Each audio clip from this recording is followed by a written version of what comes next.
आप सभी को प्रेज द लॉर्ड, जय मसीह की। मेरा नाम है संतोष सिंह। मैं हैदराबाद में रहता हूँ। हम प्रभु की प्रेरणा से परमेश्वर की सेवा कर रहे हैं लगभग 2 साल से फुल टाइम मिनिस्ट्री में। आज मैं आपको इस रेमा ब्रॉडकास्टर्स फेसबुक पेज के द्वारा आपको मेरी गवाही बताना चाहता हूँ। सबसे पहले यीशु मसीह का धन्यवाद करता हूँ, क्योंकि प्रभु ने पास्टर विक्टर जी ने फ़ोन करके बताया कि गवाही बताने के लिए। तो मैं परमेश्वर का धन्यवाद करता हूँ कि आपके बीच में आकर इस तरह गवाही देने का मौका प्रभु ने दिया है। तो गवाही देने से पहले मैं अपने लिए बारे में एक छोटे से विषय बताना चाहता हूँ। मेरा नाम संतोष सिंह, मैं हिंदू परिवार से आया हूँ। मैं राजपूत हूँ।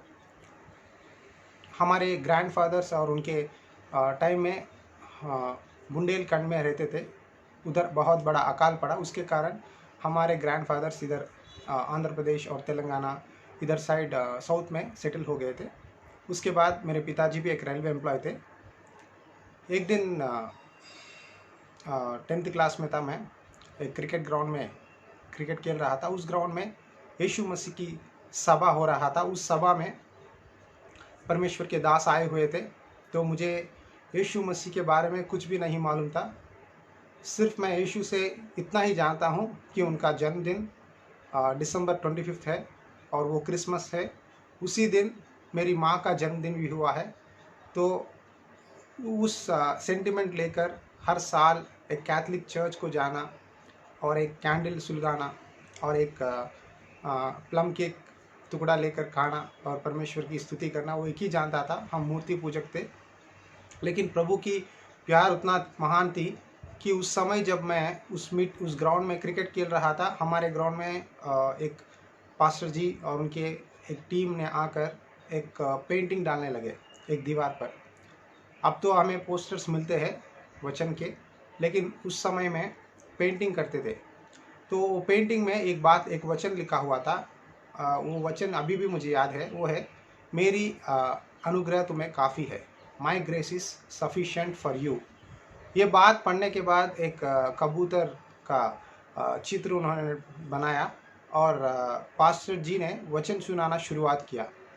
जब वचन सुना रहे थे तो मुझे यीशु मसीह के प्यार के बारे में, यीशु मसीह के क्रूस की बलिदान क्या है, उनको क्यों क्रूस में जाना पड़ा, उसके बाद उद्धार कैसा मिला, ये सब बातों को उन्होंने बताया। एक अच्छी कहानी के रूप में उन्होंने बताया। सुनने के लिए मुझे बहुत अच्छा लगा। बाद में मैं मेरी माता पिता से जाकर कहा कि मैं यीशु मसीह को भी आराधना करना चाहता हूँ, कहकर मेरे पिताजी से बताया। मेरे पिताजी ने कहा, ठीक है, कोई बात नहीं, मैं तुम्हें यीशु मसीह का फ़ोटो ला कर दूँगा, कहकर एक हफ्ते के बाद मेरे पिताजी ने एक फ़ोटो लाया। उस फ़ोटो में एक वचन लिखा हुआ है। छोटा सा यीशु मसीह का फ़ोटो है और उसमें नीचे एक वचन लिखा है। वो है, I am the way, I am the truth and I am the life. यानी मैं ही मार्ग, मैं ही सत्य और मैं ही जीवन हूँ। इस बात को मैं देखकर बहुत खुश हुआ। सब मूर्तियों के बीच में वो फ़ोटो, यीशु मसीह की फ़ोटो रखकर यीशु को भी आराधना करना शुरुआत किया। लगभग 3-4 साल लगे कि हमको सच में यीशु ही परमेश्वर है, वही उद्धार करता है कहकर जानने के लिए। हमारे घर के पास एक कॉटेज मीटिंग होता था। हम रेलवे क्वार्टर्स में रहते थे। तो कॉटेज मीटिंग में मैं जाता था। मुझे बहुत सारे सवाल थे, बहुत सारे सवालों को उनसे पूछता था, लेकिन मुझे ठीक जवाब नहीं मिलता था। उसके बाद में परमेश्वर ने एक कलीसिया दिया जहां हम हैदराबाद में रहते हैं। तो उस कलीसिया को जाते हुए, वचन सुनते हुए, प्रार्थना के द्वारा और परमेश्वर की इच्छा क्या है, मैं परमेश्वर के वचन के बारे में ज़्यादा जानना चाहता था। इसीलिए परमेश्वर के दासों के द्वारा सुनाए वचनों को सुनना, बाइबल पढ़ना, प्रार्थना करना, हर दिन एक टाइम स्पेंड करके परमेश्वर का वचन पढ़ता था। उस समय मैं बीटेक पढ़ रहा था। उसी समय में आप सब जानते हैं कि इंजीनियरिंग के समय में अच्छे दोस्त होंगे और बुरे दोस्त भी होंगे। तो मेरे बुरे दोस्त बहुत थे। शराब पीना, सिगरेट, सब ड्रग्स लेना, इन सब गलत आदतों से मेरे फ्रेंड्स थे। लेकिन परमेश्वर ने उसी समय मुझे उस फ्रेंड्स से बचाया और वचन पढ़ने में बाइबल के बारे में कौन सा गलत है, कौन सा सही है, कैसा रहना है, ये सब परमेश्वर ने मुझे वचन पढ़ने के द्वारा सिखाया। परमेश्वर ने उनसे बचाया और उनके दोस्ती से मैं दूर रहा। बहुत मेरे दोस्त थे, उन्होंने मुझे निंदा करते थे कि मेरा मजाक उड़ाते थे, तू जवानी में ही बूढ़ा की तरह बिहेव कर रहा है, ये पागल है तू, ये टीनेज है, एंगेज है, अब तू एंजॉय नहीं करेगा तो कब तू एंजॉय करेगा। बाइबल पढ़ना सही है, प्रार्थना करना सही है, लेकिन एंजॉय भी कर, मूवीज़ को हमारे साथ घूम, उधर इधर आउटिंग चल, कहते थे। लेकिन मैं कहाँ भी जहाँ भी वो बुलाए नहीं जाता था, हर एक विषय में रुकावट डालता था, स्पीड ब्रेकर की तरह। तो थोड़े दिनों के बाद उनको समझ में आ गया कि ये हमारे साथ नहीं आएगा, ये हमारे चीज़ों में नहीं फंसेगा, इसीलिए उन्होंने मुझसे दोस्ती करना या मुझे बुलाना, उनके कामों में मुझे छोड़ दिए। उसी समय में परमेश्वर की कृपा से मेरी इंजीनियरिंग हो गई, एक अच्छी परसेंटेज डिस्टिंक्शन में पास हुआ। और उसके बाद नौकरी की समय था, बहुत सारे लोग नौकरियों की तलाश में थे, लेकिन किसी को भी नहीं मिल रहा था हमारे दोस्तों में। तब मेरे दोस्तों ने मुझे एक सवाल डाला, तूने यीशु मसीह प्रभु का वचन, बाइबल सब पढ़ा है, तेरी अच्छी डिस्टिंक्शन परसेंटेज है, हमारे विषय छोड़, यदि तुझे अच्छी नौकरी नहीं आए तो तेरा परमेश्वर सच्चा नहीं है और तेरी प्रार्थना सही नहीं है। ये सवाल मुझसे डालने लगे और मैंने कहा, देख, परमेश्वर मुझे एक अच्छी नौकरी देगा और मैं आपके साथ, तुम्हारे सामने आकर, सबके सामने आकर मैं अपनी गवाही बताऊंगा कि प्रभु मुझे आशीष दिया है, प्रभु मेरे साथ है। तो साबित करने के लिए मेरे सामने एक ही है कि प्रभु मुझे एक नौकरी दे। तो प्रभु ने मुझे एक कॉल सेंटर में पार्ट टाइम के लिए नौकरी दिया, हैदराबाद में ही। तो नौकरी करते हुए परिवार की, मेरे माता पिता के पास साथ रहा और मेरे पिताजी की ऑपरेशन हुई स्पाइनल कॉर्ड की। उसी समय बहुत फाइनेंस प्रॉब्लम थी घर में, लेकिन प्रभु ने हमको उस साल भर हमारे साथ रहा। उस साल भर मुझे बहुत कुछ आत्मिक जीवन में, फैमिली, परिवार के, माता पिता की दुख क्या है, उनका मेहनत क्या है, सब कुछ मुझे सीखने लगा मैंने। उसके बाद मुझे एक कंपनी में इंटरव्यू आई। उस कंपनी में जब इंटरव्यू को गया तो मुझे लास्ट राउंड में उन्होंने सेलेक्ट नहीं किया और उन्हें रिजेक्ट किया, क्योंकि मेरी बैकग्राउंड इलेक्ट्रॉनिक्स की थी और नौकरी सॉफ्टवेयर की थी। फिर 6 महीने के बाद उसी कंपनी में मुझे इंटरव्यू आया, इस बार भी वही कंपनी। मैंने सोचा मैं नहीं जाऊंगा प्रभु, मुझे नहीं मिलेगा कहकर बिना इच्छा से ही गया। लेकिन प्रभु ने अद्भुत रीति से 5 राउंड थे, सब राउंड में सेलेक्ट करने के लिए मदद किया। और उसी समय मैं 40 डेज फास्टिंग प्रेयर करना पहली बार शुरू किया। उस 40 days fasting prayer last Friday को मुझे कॉल आया कंपनी से कि तुम्हें नौकरी मिला है, अब तुम सॉफ्टवेयर इंजीनियर हो, तुमको चेन्नई को जाना पड़ेगा। मैं तब तक कभी चेन्नई को नहीं गया, अपने घर में हैदराबाद में ही रहा, अपनी इंजीनियरिंग सब कुछ। लेकिन पहली बार अपने घर को छोड़कर जाना है, बहुत मुश्किल है। तब मैं प्रभु से पूछा, प्रभु ये क्या है, तेरी इच्छा क्या है। तब प्रभु ने मुझे और मेरी माँ को एक ही वादा दिया। वो वादा आपके सामने पढ़ना चाहता हूँ, आइए देखेंगे। यिर्मयाह की पुस्तक अध्याय 29 में वचन 11 में लिखा है। आपके सामने वचन पढ़ता हूँ। मैं क्यों वचन पढ़ रहा हूँ मालूम है? परमेश्वर अपने वादों के द्वारा, अपने वचनों के द्वारा एक व्यक्ति के जीवन में जब काम करता है, हम उसे गवाही के रूप में कहते हैं। तो आपको वो गवाही मेरे जीवन में जो है, जैसा हुआ है, वचन पढ़ना चाहता हूँ। यहोवा की यही वाणी है कि जो कल्पनाएं मैं तुम्हारे विषय करता हूँ, उन्हें मैं जानता हूँ, वे हानि की नहीं वरना कुशल ही की है, और अंत में तुम्हारी आशा पूरी करूँगा। इस वचन में प्रभु ने मुझसे बात किया, the plans which I have for you is to prosper you, to give you a good future and a hope. कुशल की है तुम्हारे बारे में मेरे प्लान्स, तुम्हें अच्छा भविष्य दूंगा, अच्छा फ्यूचर दूंगा, तुम डरो मत, कहकर इस वचन को प्रभु ने मुझे दिया। इस वचन को पकड़कर मैं चेन्नई गया। तमिलनाडु में मुझे तमिल नहीं आती, भाषा नहीं आती, बहुत मुश्किल था। लेकिन प्रभु ने मुझे एक अच्छी कलीसिया, अच्छा सेवक और एक अच्छी संगति दी। वहाँ प्रार्थना करते हुए, कलीसिया जाते हुए, एक तरफ नौकरी करता था। मेरी नौकरी सपोर्ट की थी, यानी रोटेशनल था। तो हर महीना rotation shift, night shift, morning day shift या आफ्टरनून शिफ्ट रोटेशन था। लेकिन मैं उपवास प्रार्थना और संडे प्रार्थना दो भी मैनेज करता था। तो ऐसा हुआ कि उसी समय मैं एक लड़की से प्यार करता था। वो लड़की मेरे नानी के घर में रहती थी। मैं उसे बहुत कुछ यीशु के बारे में बताता था, लेकिन उसने यीशु को ग्रहण नहीं किया और अन्य जाति परिवार की थी, हिंदू परिवार की थी। तब मेरे माता पिता से बताया कि ऐसा है बात। तो उन्होंने कहा, बेटा ये ठीक नहीं है, देख अभी हम यीशु को ग्रहण किए है लगभग 3 साल 4 साल से, अब तू अन्य जाति से करना यह परमेश्वर के वचन के विरुद्ध है, तुम भूल जाओ, कहकर उन्होंने कहा। और मैं वो लड़की को बहुत कुछ बताने के लिए कोशिश किया कि यीशु ही सच्चा परमेश्वर है, उनको ग्रहण करो। एक दिन वो लड़की मुझे फ़ोन में बोल दी कि और एक बार तुम यीशु मसीह के बारे में बोलोगे तो फ़ोन मत करना, मुझे मेरे परमेश्वर है, तुम्हारे प्रभु यीशु को या तुम्हारे परमेश्वर को करने की कोई ज़रूरत मुझे नहीं है। अगली बार मुझे फ़ोन मत करो और इस विषय के बारे में मुझसे बात नहीं करना, कहकर उसने फ़ोन काट दी। हो गया जी। उसके बाद लगभग 1 साल या 6 महीने कोई बात नहीं। थोड़े दिनों के बाद मुझे उस लड़की से फ़ोन आया कि उसे जब पोस्ट ग्रेजुएट कर रही थी दूसरे गांव में, तो एक दर्शन के द्वारा प्रभु ने उनसे बात किया और उन्होंने भी यीशु को ग्रहण किया। और जिस विश्वास स्थिति में था मैं, वही स्पिरिचुअल लेवल में वो भी थी। और मुझे उसने फ़ोन करके बताया और तुरंत मैंने अपने माता पिता से भी बताया कि देखो ऐसा है बात। तो मेरे माता पिता ने कहा कि हम बात करेंगे फ़ोन पे। हमने बात किया और मैंने बात किया।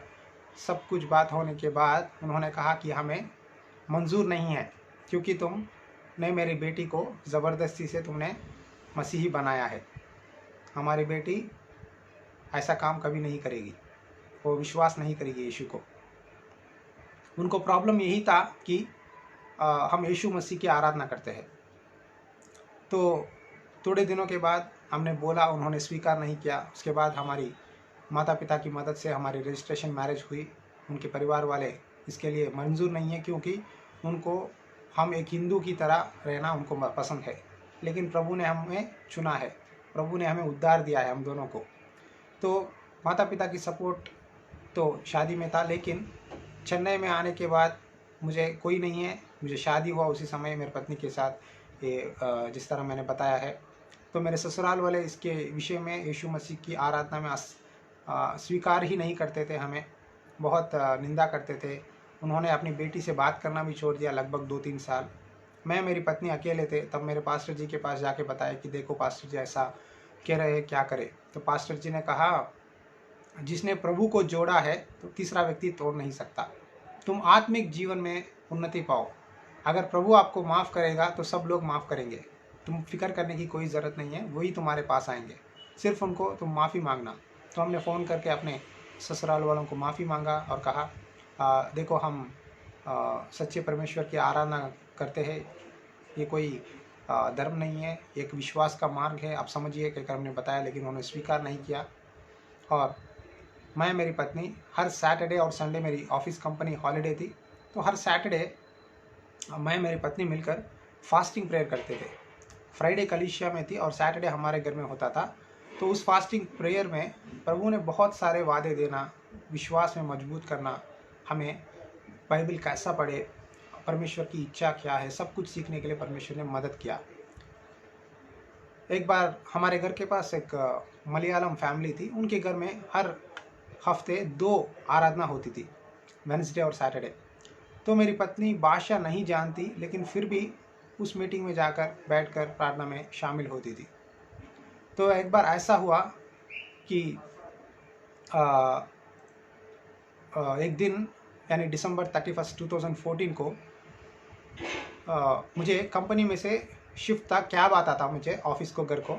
तो मॉर्निंग शिफ्ट में एक बाइक का कोई प्रॉब्लम था, गाँव जाना था, इमरजेंसी थी। तो उन्होंने मुझे भी भेज दिया जल्द ही, ये 1:30 को। तो वो घर में पास्टर जी का मीटिंग यानी 3 बजे था। मैं घर जल्दी आ गया बिना जाने। तो आने के बाद मेरी पत्नी कही, देखो 3 बजे हमारे घर के सामने मलयालम पास्टर जी आ रहे हैं, मीटिंग है। मैंने कहा मुझे भाषा नहीं आती, तुम जाओ, मैं क्या करूँ आके, हम फ्राइडे संडे जा रहे हैं ना, जो हम चर्च को जाते हैं, इधर मुझे भाषा नहीं आती मलयालम, क्या करूँ। कहा भाषा नहीं आने से क्या हुआ, परमेश्वर की सामर्थ को हम महसूस करेंगे, स्तुति होगी, आराधना होगी, आत्मा में प्रार्थना करेंगे, आओ। ठीक है बोलकर मैं भी गया मेरी पत्नी के साथ। तो हम दोनों बैठे हुए थे, पास्टर जी प्रार्थना किए, गीत गाए, भाषा समझ में नहीं आया, सुन रहा था। तब वचन शुरुआत की पास्टर जी। शुरुआत करने के बाद पास्टर जी रोते हुए अपना हाथ इस तरफ मेरी ओर दिखाकर कहने लगे कि तुम चाहते हो कि अपने आर्थिक जीवन में, अपने शारीरिक जीवन में एक अच्छी स्टेज में रहे, तुम चाहते हो कि वेल सेटल हो जाओ, लेकिन परमेश्वर चाहता है कि तुम उसकी सेवा करे। मुझे उस समय जब बातों को सुन रहा था, एक एक बात तीर की तरह मेरे दिल में चुभने लगा। आप यकीन भी करो या ना करो, पवित्र आत्मा की सामर्थ ऐसा मुझ पर उतरा कि सर भी उठा नहीं सका, झुका हुआ था, बहुत रो रहा था जब पास्टर जी मुझ पर भविष्यवाणी कर रहे थे। उन्होंने एशिया की पुस्तक यानी एशिया 45 में से मुझे भविष्यवाणी किया कि तुम्हारे सामने the Lord will go before you, he will break the gates before you, he will fulfil your promise, he will fulfil the promises on behalf of you. इस तरह एशिया 45 में कोरेश को दिया था, परमेश्वर ने भविष्यवाणी बताया था। वो 45 से मुझे बात करने लगे, तब मुझे सब सुनने के लिए बहुत अच्छा लगा। मीटिंग होने के बाद पास्टर जी ने कहा तुम्हारी फाइनेंस प्रॉब्लम है क्या। मैंने कहा हाँ पास्टर जी फाइनेंस प्रॉब्लम है, मैं एजुकेशन लोन लिया था जब पढ़ाई कर रहा था, मैं तब इश्यू को ग्रहण नहीं किया, लेकिन जब इश्यू को पूरी तरह से ग्रहण किया तब मुझे पता लगा कि लोन पे कुछ करना वो सही नहीं है, 5 लाख लोन है, क्या करूं। तो उन्होंने कहा तुम नौकरी में उन्नति पाना चाहते हो फाइनेंस में, लेकिन तुम्हारा शर्ट की जेब पटा हुआ थैली की तरह रहेगा, जितना भी कमाओगे सब पैसा पूरा पैसा पटा हुआ थैली में, जिस तरह पैसा नीचे गिर जाता है वैसा ही होगा तुम्हारा जीवन में, तुम जितना भी कमाओगे। जब तुम परमेश्वर की सेवा करोगे तब तुम आशीष पाओगे। सिर्फ तुम्हारे लिए नहीं, तुम्हारे द्वारा परमेश्वर कई लोगों को उद्धार में लाना चाहता है, टूटे हुए जीवनों को बांधना चाहता है। तो तुम परमेश्वर की सेवा को सबमिट करो जब परमेश्वर तुमको बताएगा। मैंने कहा मैं चाहता हूँ कि एक अच्छा बिलीवर की तरह रहूँ, लाइफ में अच्छी तरह सेटल हो जाऊँ, क्योंकि मैंने सॉफ्टवेयर इंजीनियर हूँ, अभी मेरी करियर शुरुआत किया है। पास्टर जी ने कहा संतोष मेरी बात याद रखो, 2018 को तुम सेवकाई को आओगे, जब आओगे तो मुझे फ़ोन करके बताना। मुझे सुनने के लिए बहुत शॉकिंग था। मैंने सोचा ओके, छोटी सी मुस्कान दे दी मैंने, हंस लिया, ओके देखेंगे कैसा होगा, मैं क्या हूँ, मैं मेरी पत्नी कैसा कर सकते हैं, हमारे परिवार लोग अभी सपोर्ट नहीं कर रहे, मैं सेवा कैसा कर सकता हूँ, ये सब मुझसे नहीं हो सकता कहकर मैं आ गया। तब से लेकर हर रात मेरे दिल में यही बात आता था, क्या परमेश्वर सच में मुझे सेवा के लिए बुला रहा है, क्या है योजना। तब से लेकर मैं और भी सीरियसनेस लिया और प्रभु से प्रार्थना किया, प्रभु तेरी इच्छा क्या है, तेरी प्लान्स क्या है। तब परमेश्वर ने वचन के द्वारा मुझे एशिया 43 से बताया कि तुझे मैंने नाम लेकर बुलाया है, तू मेरा है, मैं तुझे चुना है, तू मत डर। मैं बहुत डरता था, जोर से बात भी नहीं कर पाता था। तब प्रभु ने कहा नाम लेकर बुलाया है, तू मेरा है कहकर प्रभु ने कहा। अच्छा मैं अगर मैं तुम्हारा हूँ तो मैं क्या करूँ। तो प्रभु ने कहा तुम्हें सारे सृष्टि में हर जगह मैं अपनी साक्षी की तरह इस्तेमाल करूँगा और सेवा भी करवाऊँगा कहकर यीशु ने कहा। मैंने कहा प्रभु बहुत सारे लोग हैं, अच्छा बोलने वाले वो है, अच्छी तरह से क्रिश्चियन से जो सेवा कर सकते हैं, मैं हिंदू परिवार से आया हूँ, मैं राजपूत परिवार से हूँ, मैं ही क्यों। तो प्रभु ने कहा जिस किसी को मैंने चुना है अपने नाम की महिमा के लिए चुना है। तो प्रभु ने स्पष्ट रूप से जवाब दिया मुझे एशिया की पुस्तक में से कि अपने नाम की महिमा के लिए मैंने तुम्हें चुना है।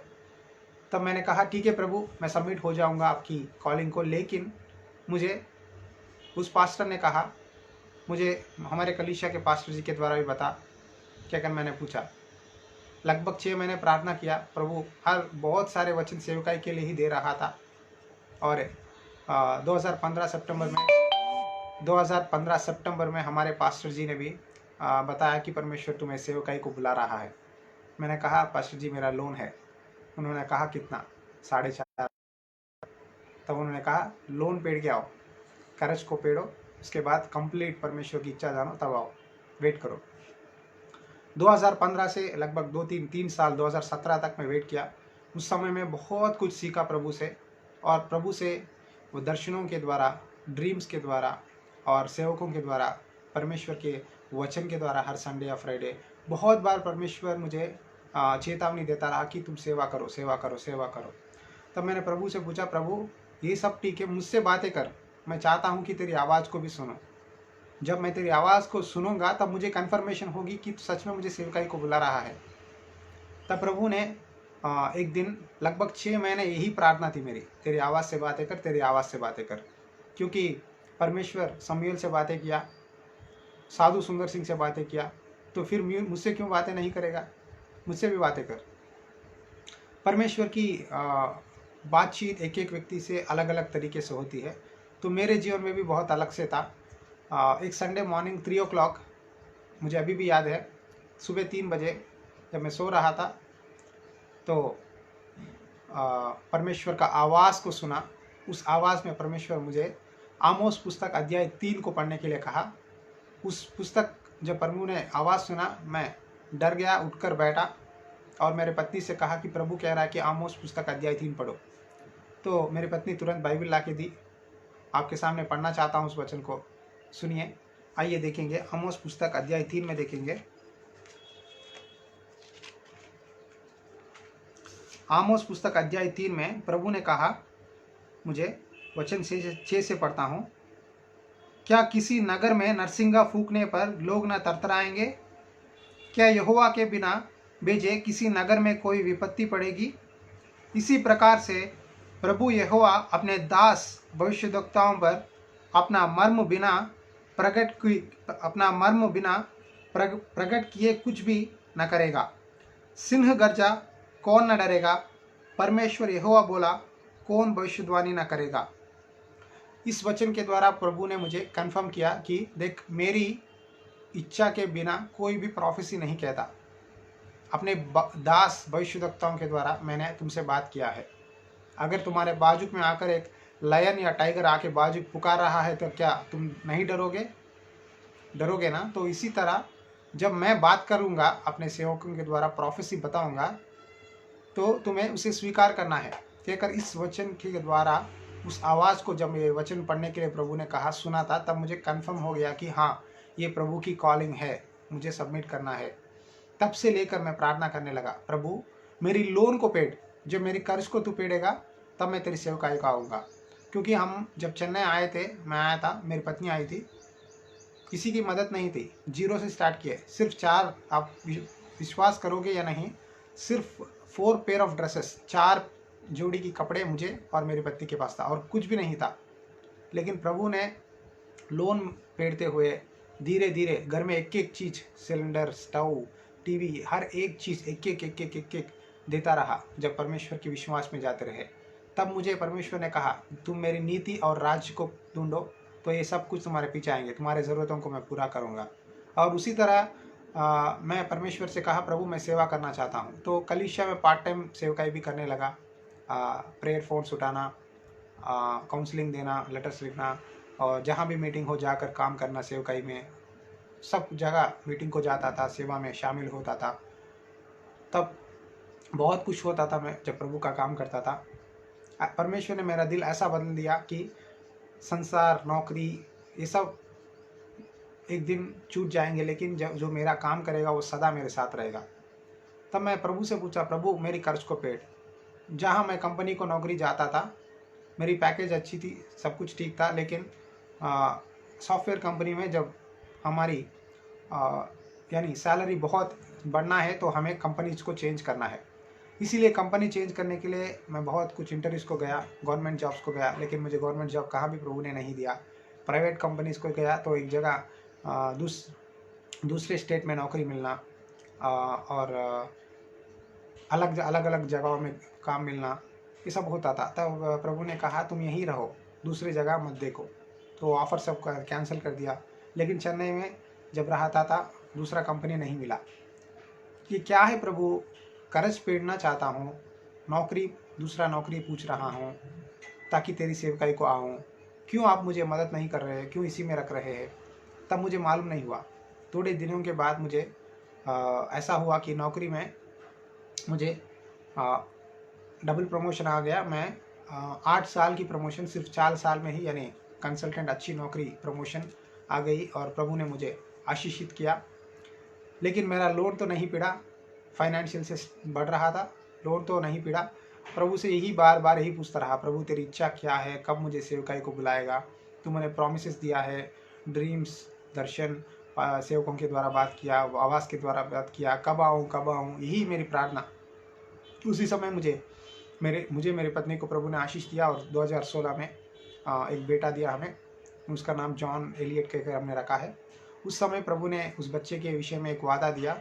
जिस तरह यूहन्ना बपतिस्मा देने वाला यूहन्ना के बारे में प्रभु ने कहा कि वो अपने माता पिता का दिल को बच्चों की ओर मोड़ेगा और तुम्हारे घर में खुशियाँ लाएगा।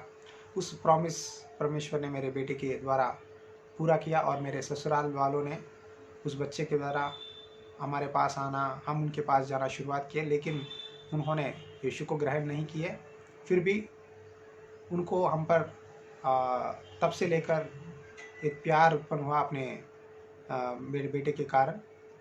हम बहुत खुश हुए कि क्योंकि प्रभु ने कहा, देख वो तुम्हारे पास आएंगे लेकिन तुम उनके पास मोड़ना नहीं है, ताकि तुम फिर अन्य जाति के कामों में शामिल हो सको। इसीलिए तुम उनके किए हुए कामों में हाथ मत लगाना, वही तुम्हारे पास आएंगे, तब तक तुम वेट करना। लगभग 3 साल वेट किए और मेरे ससुराल वाले वापस आए और हमारे साथ मेल मिलाप किए, समाधान हुई।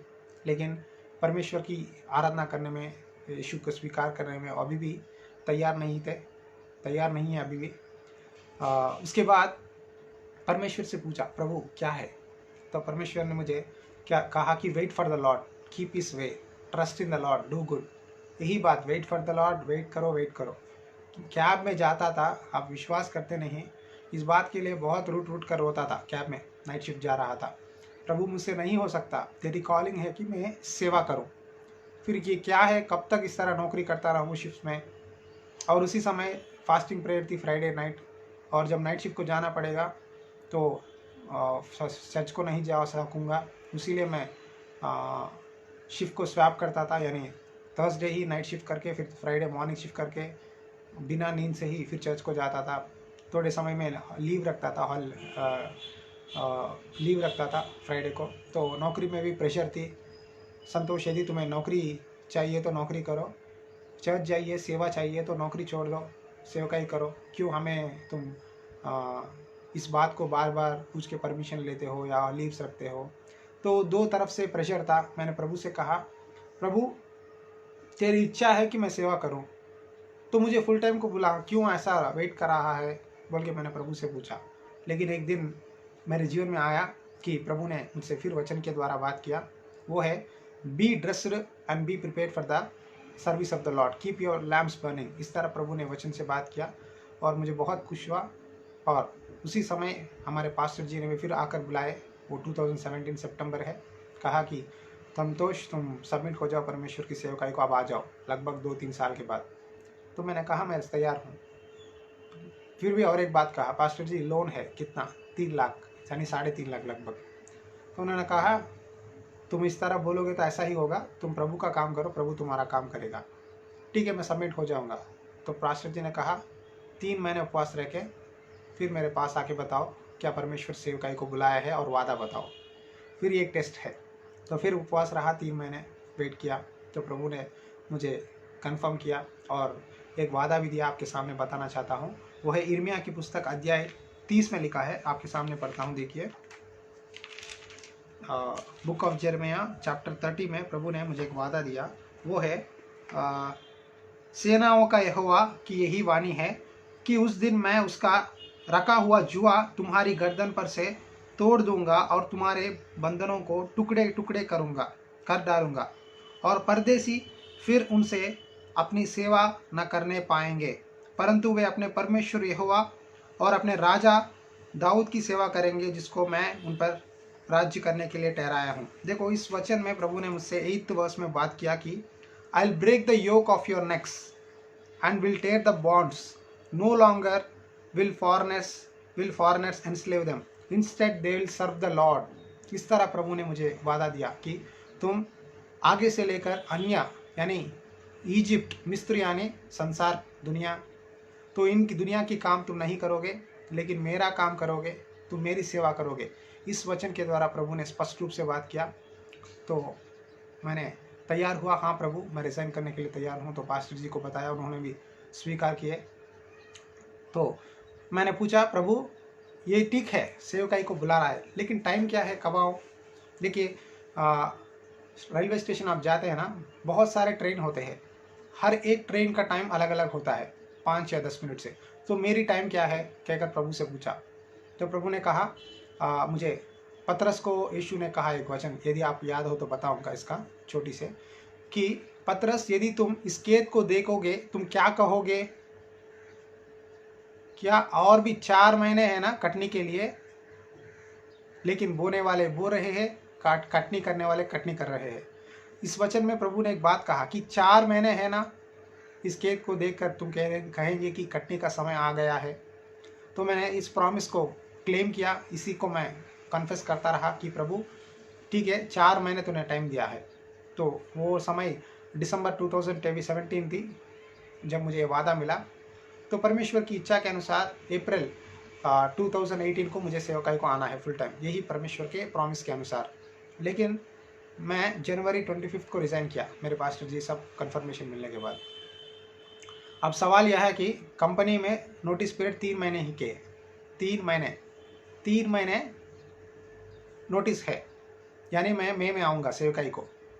तो मुझे और एक टेंशन हुआ, प्रभु तेरी इच्छा सही है और तेरी वादा सही है तो मैं अप्रैल में आऊँगा, लेकिन मेरे कंपनी के पॉलिसी के अनुसार मुझे मई में आना पड़ेगा सेवकाई को, एक ऐसा।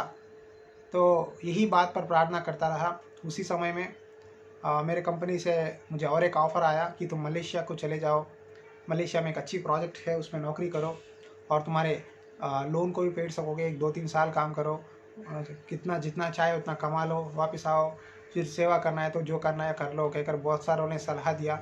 हमारे फैमिली लोग या मेरे ससुराल वाले बहुत सारे लोग ने कहा कि ये डिसीजन गलत है, तुम्हारा बेटा है, अभी पत्नी है, तुम्हारा देखभाल कौन करेंगे, सेवकाई करेंगे, परमेश्वर कहने से कौन तुम्हें फूड देंगे, सप्लाई करेंगे, कौन सहायता करेंगे, अभी मत आओ, 50 साल के बाद जाओ सेवकाई को, या 40 साल के बाद या 60 साल के बाद।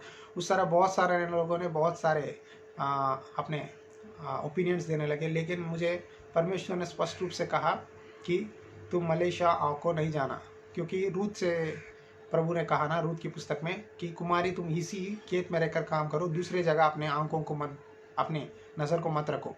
तो उस वचन के द्वारा कहा प्रभु तू यहीं रहे, दूसरे जगह मत जा। तो मैंने उस ऑफ़र को भी डिनाई कर दिया, मलेशिया के ऑफ़र को। उसके बाद मेरी माँ को एक हार्ट स्ट्रोक हुआ फरवरी एंडिंग मार्च में। तब मैं फिर हैदराबाद गया मेरी माँ को सर्जरी के लिए देखने के लिए।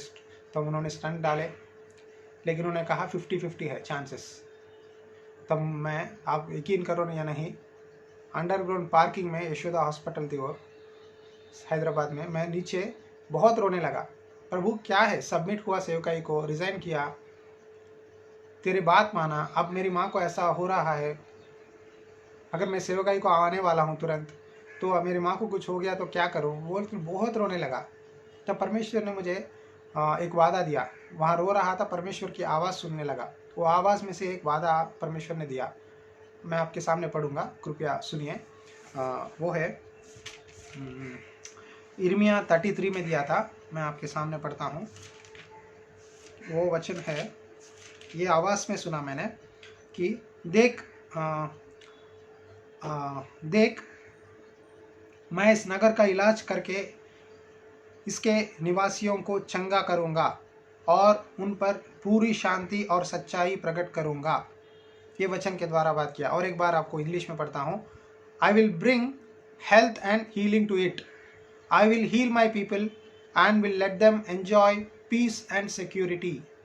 इस वचन के द्वारा नीचे पार्किंग में अंडरग्राउंड में रो रहा था, तो प्रभु ने कहा, I will heal them, I will bring health and healing to it, I will heal my people and they will enjoy peace and prosperity, यानी समाधान और आशीष देखेंगे। ऑपरेशन हो रहा था, नीचे परमेश्वर ने मुझे आवाज़ के द्वारा ये वादा दिया, बाइबल में नहीं था, हाथ में, रो रहा था। उसके बाद मुझे मालूम पड़ा कि ये वचन इसमें लिखा है यिर्मयाह की पुस्तक 33 में। तो मैंने विश्वास किया और ऑपरेशन प्रभु की कृपा से सक्सेस हुआ और वापस मेरी माँ घर वापस आ गई। मैं फिर चेन्नई चला गया, नोटिस में था, नोटिस पीरियड में चल रहा था। और मेरी पत्नी को यानी नेक पेन हुआ, तो स्पॉन्डिलाइटिस की पेन हुई। फिर मैं रोने लगा, प्रभु ये क्या है। और एक बार फिर मेरी पत्नी को ऐसा हो गया, क्यों शैतान हमें इस तरह सता रहा है। तो प्रभु ने फिर यही वादा दिया और मेरी पत्नी को भी 1 हफ्ते 2 हफ्ते में उसे भी चंगाई मिली।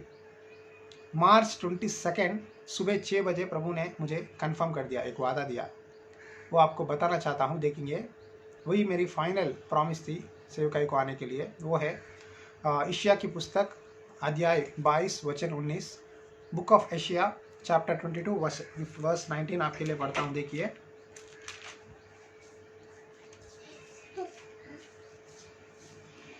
पढ़ता हूँ।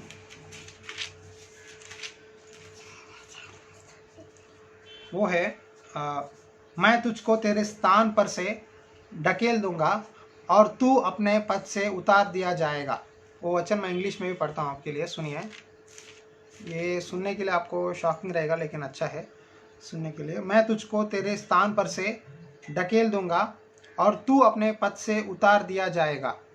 I will dispose you from your office and you will be ousted from your position. इस वचन के द्वारा प्रभु ने स्पष्ट रूप से कहा, देख मैं तुझे तेरे स्थान में से निकाल दूंगा, तेरे नौकरी में से तुझे निकाल दूंगा। अगर दूसरा व्यक्ति ये वचन पढ़ेगा तो बहुत रोएगा, लेकिन मैं इस वचन के लिए बहुत राह देख रहा था। प्रभु मैंने रिज़ाइन किया, लेकिन मैं चाहता हूँ कि तू ही मुझे पहले निकाल दे। उस सुबह ऑफिस गया, आप यकीन करो नहीं, मुझे और भी याद है अभी भी। सुबह 22 मार्च मॉर्निंग 10 o'clock फोन ऑफिस गया, तो HR से कॉल आई कि तुम हेड ऑफिस आओ। तो हेड ऑफिस गया तो उन्होंने मेरे सामने एक लेटर पकड़ के बैठा और कहने लगी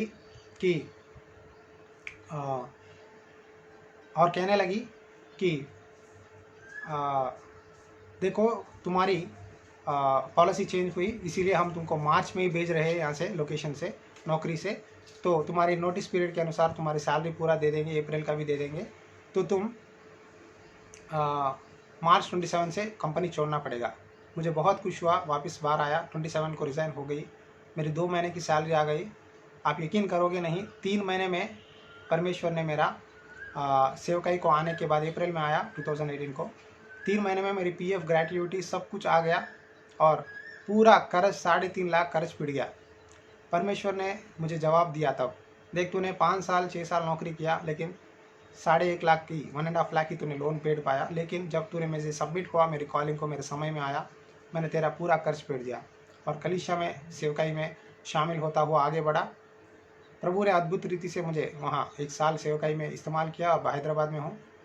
मेरी कॉलिंग है कि हिंदी भाषा मेरी, यानी हिंदी भाषा मेरी मातृभाषा बोलने वाले बहुत सारे लोग हैं जो सच्चाई को नहीं जानते, जो अभी भी पापों में है, जिस तरह परिवार को संभालना है, उद्धार क्या है, सब नहीं जानते। तो मेरी बर्डन यह है कि मैं हिंदी मिनिस्ट्री में बहुत काम किया, तो परमेश्वर ने मुझे कहा कि तू यूट्यूब को स्टार्ट कर। तो एक साल से हम लॉर्ड्स हाउस चैनल पे कई संदेशों को, मिशनरी कहानियों को, टेस्टिमोनीज को डाल रहे हैं। प्रभु की कृपा से वो अभी रीच हो रहा है। तो उसमें मैंने अपनी टेस्टिमोनी भी डाला है। मेरा नाम संतोष सिंह है। तो आप मेरे लिए, मेरी पत्नी के लिए, मेरे बेटा और एक बेटी हुई सेवकाई के बाद, हमारे फैमिली के लिए प्रेयर कीजिए। मैं चाहता हूँ कि परमेश्वर का वचन जहाँ तक हो जाऊँ वहाँ तक मैं परमेश्वर की सेवा करूँ। और परमेश्वर ने जो कॉलिंग दिया है, जो वादे दिया है, और भी बहुत वादे दिया है, समय नहीं है, उस पूरे वादे पूरा होना है, वही मेरी गोल है। जिस काम के लिए परमेश्वर ने मुझे चुना है, उस काम को पूरा करना चाहता हूँ। इसीलिए कृपया आप भी आपके प्रार्थनाओं में हमारे लॉर्ड्स हाउस चैनल मिनिस्ट्री के लिए और हमारे परिवार के लिए याद कीजिए। आइए एक छोटी प्रार्थना के द्वारा इस मीटिंग को हम पूरा करेंगे। प्रार्थना करता हूँ। दयालु और अनुग्रहकारी परमेश्वर, जितने लोग इस समय इस वचन को, इस गवाही को सुने हैं प्रभु, उन सबको आशीषित कर प्रभु। जितने लोग भी प्रभु तेरी कॉलिंग क्या है सेवकाई के बारे में, तेरे वचन क्या है, तेरी आवाज़ क्या है जो सुनना चाहते हैं उनके जीवनों में भी प्रभु तू उनसे बातें कर पिता। तू इस सुनहरा अवसर देने के लिए धन्यवाद करता हूँ। तू ही आशीष दे, मदद कर और एक एक को सहायता कर। इस रेमा ब्रॉडकास्टर इस टीम को भी आशीष दे और उनके जीवन में सेवकाई में आशीष देकर सब लोगों को मदद कर। यीशु मसीह के नाम पे दुआ करता हूँ, आमीन। Praise Lord, God bless you. इस मौका के लिए प्रभु का धन्यवाद करता हूँ। Thank you.